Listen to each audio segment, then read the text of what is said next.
नमस्कार, सुषमा जल्दी recipes and सॅलडमध्ये सर्वांचे खूप खूप स्वागत. आणि दिवाळीनंतर पहिल्यांदा भेटतो आहे. सो होप तुमची दिवाळी खूप चांगली गेली असेल. आणि मध्ये जे आहे मधल्या पिरियडमध्ये व्हिडिओ टाकायला जमलं नाही, त्याबद्दल क्षमा असावी. काही कारणास्तव व्हिडिओ टाकू शकली नाही.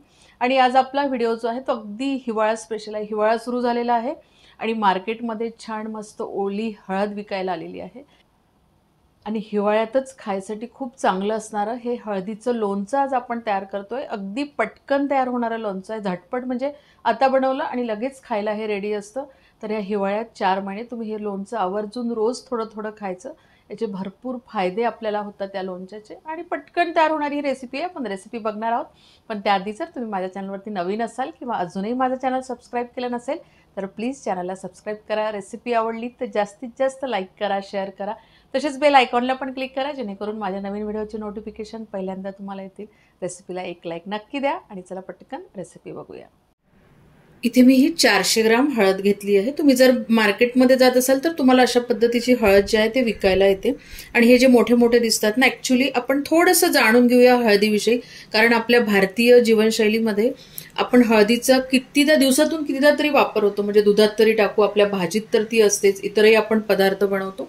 तर आपल्याला एवढं माहिती आहे की हळदीमुळे काय होतं, एक तर हळदीमुळे रंग येतो, एक स्वाद पण असतो. आणि तुम्ही जर हळद तोडली ना अशी आणि त्याचा जर सुगंध घेतला ना तर खूप छान असा त्याला एक स्मेल असतो त्या हळदीला.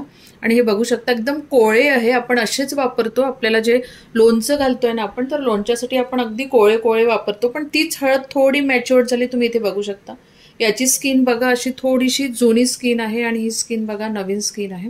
आणि त्याच्यामुळे याचा रंग पण चेंज झालेला आहे. बघा हा जो आहे हा थोडा डार्क आहे आणि आपण आता जे तोडलं होतं ते थोडा फेंट आहे. तर आपल्याला जर लोणचं घालायचं असेल ना तर आपण अशा पद्धतीच्या हळकंड्याचं आपण लोणचं घालतो, ओल्या हळकंड्याचं. आणि मग ते वाळवून, म्हणजे पूर्ण फुल मॅच्युअर्ड झाली की त्याचा रंग असा चेंज होतो आणि मग ती वाळवून त्याची हळकुंड तयार होतात.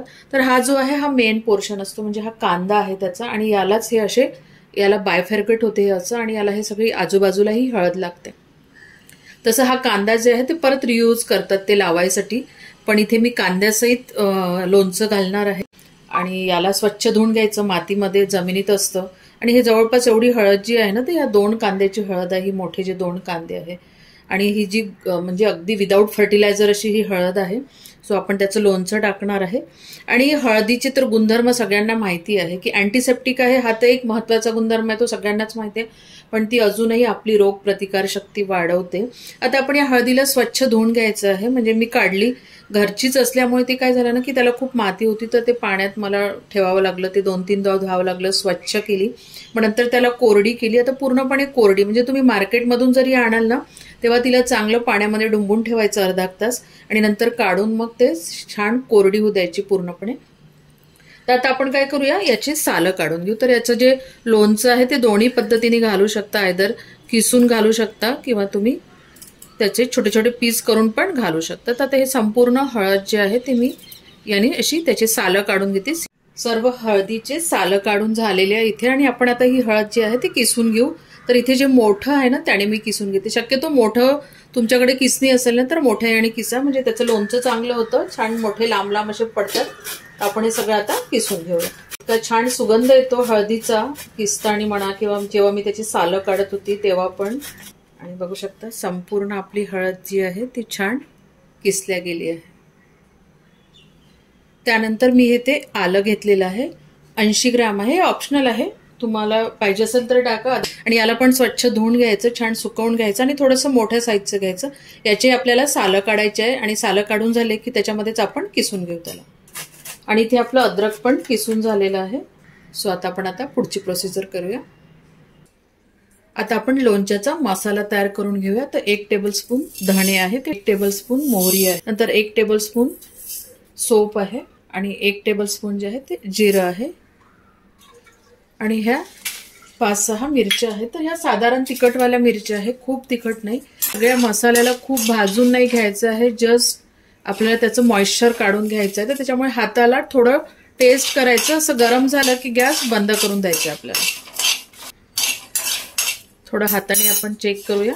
तर हाताला छान गरम लागत आहे आणि आपलं हे तयार झालं. गॅस बंद करून देऊ आणि 2 मिनिट मी असंच कढईमध्ये हे राहू देते. कारण कधी काय होते ना, मिरच्या थोड्या आंबट असतात ना, त्याच्यामुळे त्या कढईतच आपण तशा ठेवल्या तर त्या छान अशा कडक येऊन जातात आणि मग त्याची पावडर व्यवस्थित होते. मध्ये एकदा थोडं फिरवून घ्यायचं. आता 2 मिनिटांनंतर मी हे थंड करायसाठी एका ताटामध्ये काढून घेते.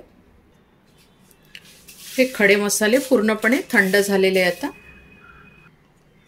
सो याला मिक्सरच्या भांड्यामध्ये टाकून द्यायचं.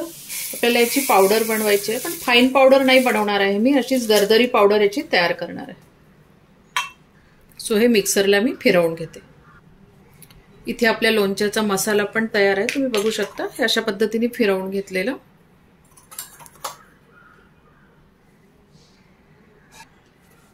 आता हे किसून घेतलेली हळद आणि आलं जे आहे ते एखाद्या गंजामध्ये घेऊन घ्यायचं. एखाद्या म्हणजे स्टीलच्या गंजामध्ये घ्यायचं. आता हा संपूर्ण मसाला त्याच्यामध्ये टाकून देऊ. नंतर हे 2 टेबलस्पून मीठ आहे ते टाकून घेतलेलं. आणि मेजरिंग कपामधला जो 1/4 कप असतो ना, तेवढा हा लिंबूचा रस आहे. वाटीनी जर असेल स्टीलच्या तर अर्धा वाटी घ्या. आणि हे 2 टेबलस्पून गुळाचे तुकडे आहे ते करून घेतले. हा गुळ जो आहे तो ऑप्शनल आहे, पण टेस्ट बॅलन्स करायसाठी ना गुळ टाकायचं, म्हणजे छान लागते आणि ती सगळी टेस्ट पण बॅलन्स होते. आपण जे लिंबूचा रस त्याच्यामध्ये घातलेला आहे आणि लिंबूचा रस आणि मीठ जे आहे ते आपलं ॲज अ प्रिझर्वेटिव्हचं काम करतं आणि टेस्ट पण चांगली. ते लोणचं आहे त्याच्यामुळे त्याला एक आंबटपणा पण यायला पाहिजे. आणि हे व्यवस्थित मिक्स करू. हळदीचं लोणचं आहे त्याच्यामुळे हळद घालायची गरज नाही याच्यामध्ये. आणि तेल मी टाकलं नाही आहे, अजिबातच तेल टाकलेलं नाही आहे, कारण हळदीला सुद्धा आपलं स्वतःचं एक तेल असतं. त्याच्यामुळे अगदी हेल्दी आपलं हे लोणचं बनवायचं होतं. तुम्हाला जर पाहिजे असेल तर तुम्ही तेल घालू शकता, म्हणजे तेलाला छान असं कडकडीत गरम करून द्यायचं आणि मग ते तेल थोडं कोमट झालं की त्याच्यामध्ये तुम्ही हे सगळे मसाले घालून पूर्णपणे तेल थंड झाल्यावर त्याच्यात टाकू शकता. इथे मी लाल मिरच्या वापरल्या आहेत, तर लाल मिरच्याऐवजी तुम्ही मिरची पावडर पण वापरू शकता लाल. आणि आपलं हे छान व्यवस्थित मस्त मिक्स झालेलं आहे. आता मी याला असंच राहू देते, जवळपास 2-4 तास मी असंच ठेवून देणार आहे. नंतर आपण हे बरणीमध्ये भरून घेऊ.